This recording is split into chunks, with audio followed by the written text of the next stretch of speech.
Good evening. This is Rashad Mitchell coming to you live from my YouTube channel as I continue on my part series. The week that was college football history and review.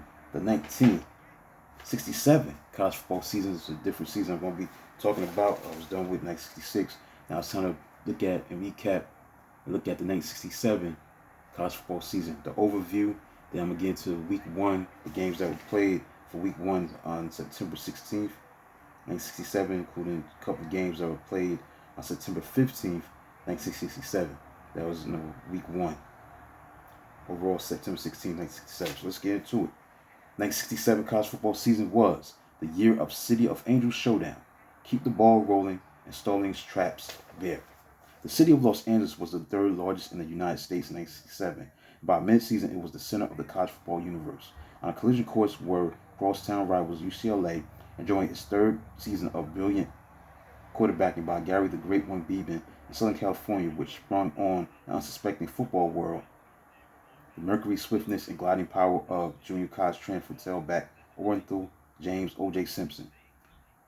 Each Los Angeles school was undefeated after the last weekend of October, with USC pegged at number one, UCLA at number two. Into the picture stepped the pesky Oregon State Beavers, who had already lost to average teams in Washington and Brigham Young, but turned vicious every time they sniffed a team from the upper rungs of the AP poll. After having already knocked off number two Purdue on October 21st, the Beavers tied the Bruins 16-16, and a week later, its stinging defense blanked the Trojans 3-0. But USC and UCLA were in luck because sixth-ranked Wyoming from the little recognized, relatively new Western Athletic Conference stood as the nation's only undefeated team at that time. So the City of Angels showdown on November 18th remained a national title confrontation. The UCLA-USC game was a seesaw thriller, dominated early by the Bruins and Beeman, but 6'8" Trojan defensive lineman Bill Hayhoe blocked two field goals and an extra point kick by UCLA kicker Zenon Andrewson to keep USC within hailing distance at 20-14 in the fourth quarter. Then the magnificent O.J. Simpson offered a 64-yard touchdown to win Los Angeles bragging rights, the Pacific 8 title, the Rose Bowl invitation, and the national title for Southern California. Now, the preseason top five consisted of Notre Dame, Alabama, Michigan State, Texas, and Miami. Each team took an early tumble because surprising Purdue plugged sophomore Mike Phipps right into the quarterback gap left by graduated Bob Greasy and knocked off Notre Dame 28-21 in late September. Alabama saw its 17-game winning streak halted by aerial warfare from Florida State and a 37-37 tie in the opener on September 23rd. Michigan State took a mighty fall after being depleted by graduation, disciplinary dismissals, and an injury to the quarterback Jimmy Ray.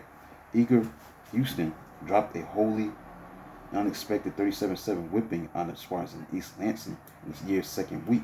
Now, Texas lost its opener to Southern California and never got rolling. Miami was upset in its opener by Northwestern and wilted before a tough slate of opponents that included five teams that earned at least 7 wins. But the Hurricanes only faced the 23rd toughest regular season opposition.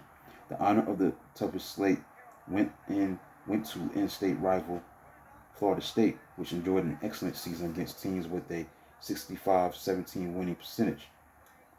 Wyoming had an undefeated Cinderella season, going until Louisiana State bested the Cowboys in the hard-fought Sugar Bowl 2013.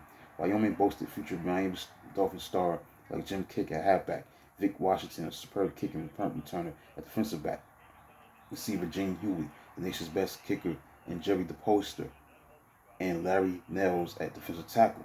Although it couldn't have been more unlike the fierce competition of football, the Summer of Love was considered a major part of 1967 culture in America, as hundreds of thousands of college-aged youngsters, included very few football players, engaged in peace, love, and understanding in various cities around the country. Now, rock and roll music was at the heart of peace and love and understanding, and a musical anthem for West Coast hippies was recorded by one-hit wonder Scott McKenzie, in which he sang, "If you're going to San Francisco, be sure to wear some flowers in your hair."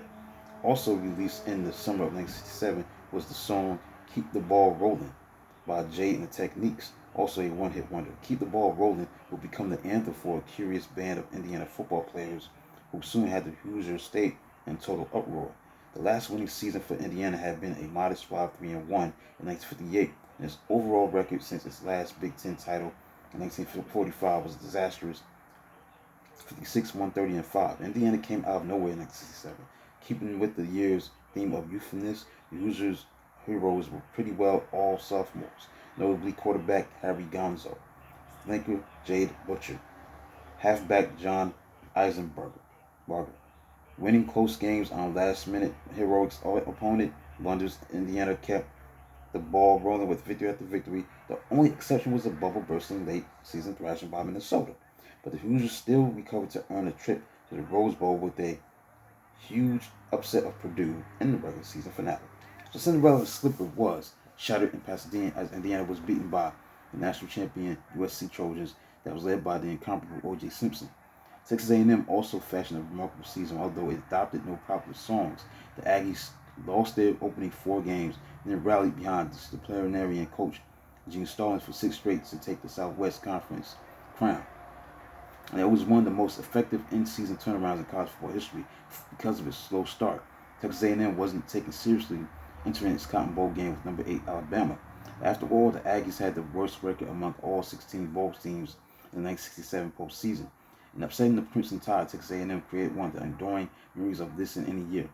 Upon congratulating Stan Stallings at midfield, a grinning Alabama coach Bear Bryant lifted his former player and assistant coach high in his arms in a gleeful bear hug that turned into a joyride halfway down the field. Meanwhile, Oklahoma had bumped through 8 mediocre seasons with a combined record of 46, 34, and 1. The extraordinarily high standards set by the Sooners in the 1940s and 50s when they won 3 national titles, 6 bowl games, and posted a 107, 8, and 2 record from 1948 to 1958 had been besmirched. A new head coach named Chuck Fairbanks took over out of sad obligation when 37-year-old Jim McKenzie died of a heart attack during spring practice, facing predictions of a second division finish in the Big 8. Fairbanks instead made his debut with a stunning 9-1 record, plus an Orange Bowl win over Tennessee. The Sooners led the nation in scoring defense, averaging 6.8 points per game with a swift unit built around All-American middle guard Granville Liggins and Jim Fowles, linebacker Don Prefermer, cornerback Bob Stevenson, safety Steve Barnett Barrett, and Gary Harper.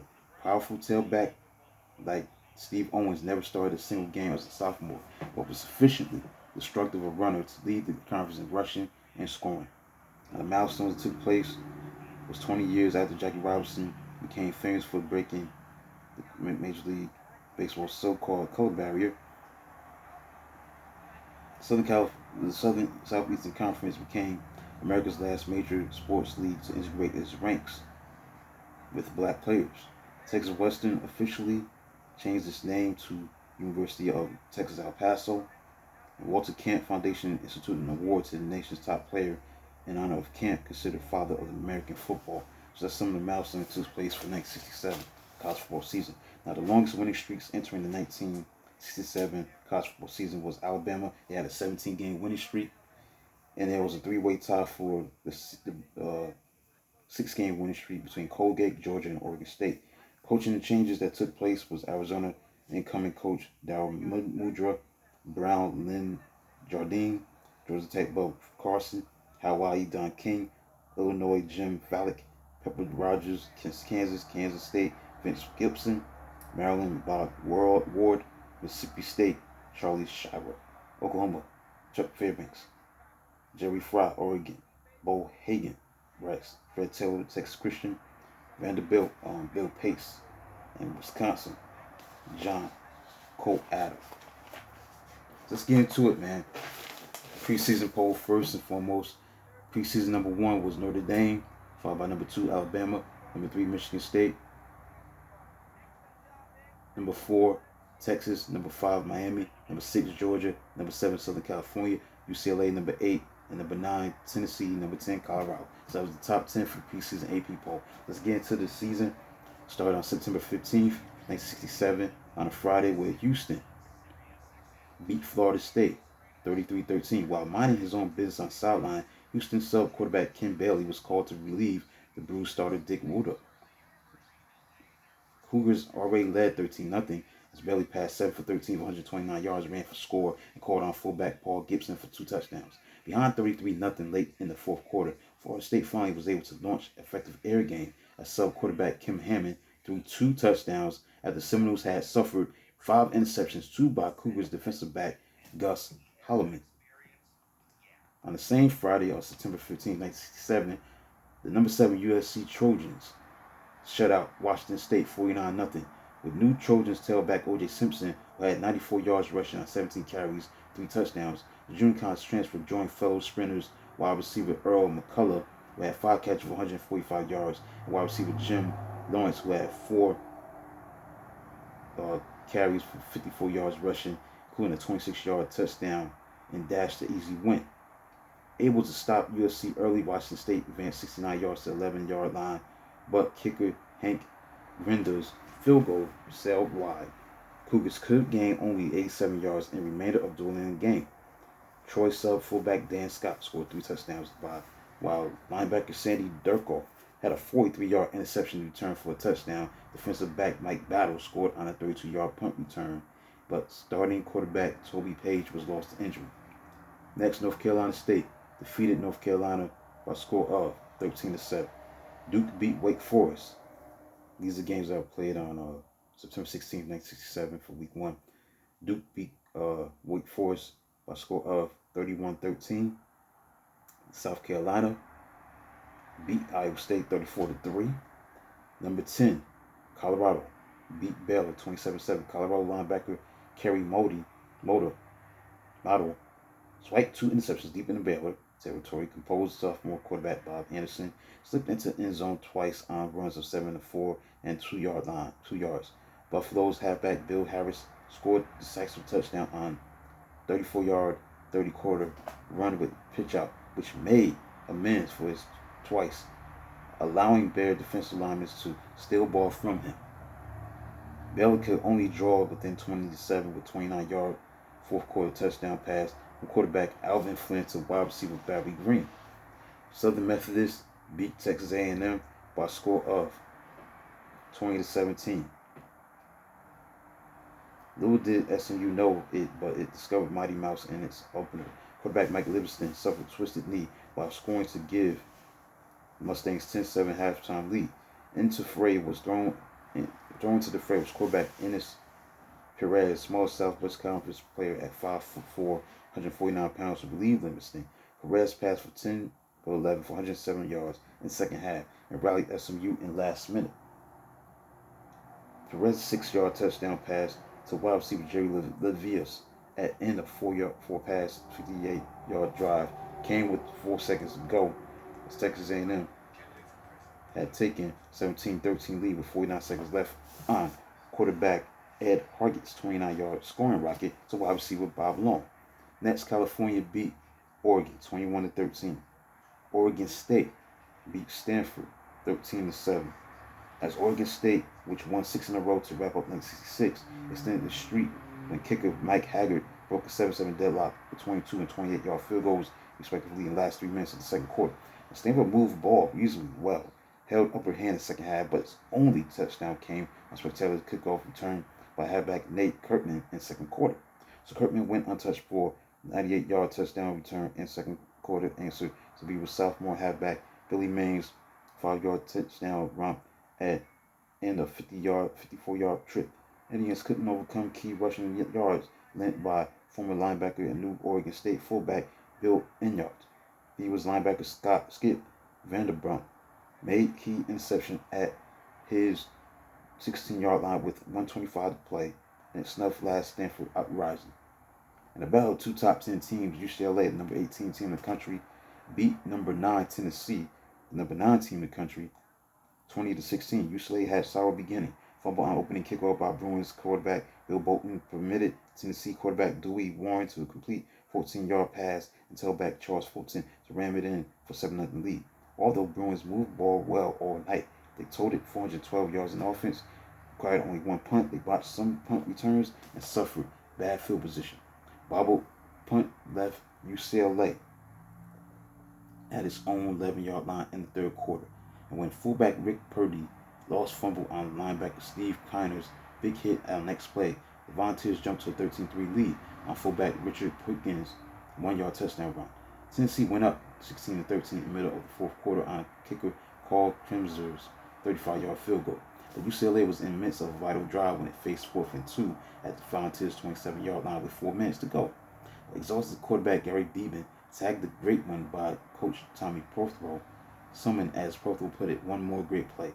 Rolling right, Beeman squirmed through the tackle hole, burst through weary arm tackles, and cut away from last tackler Volunteers defensive back Albert Dorsey for a winning touchdown run.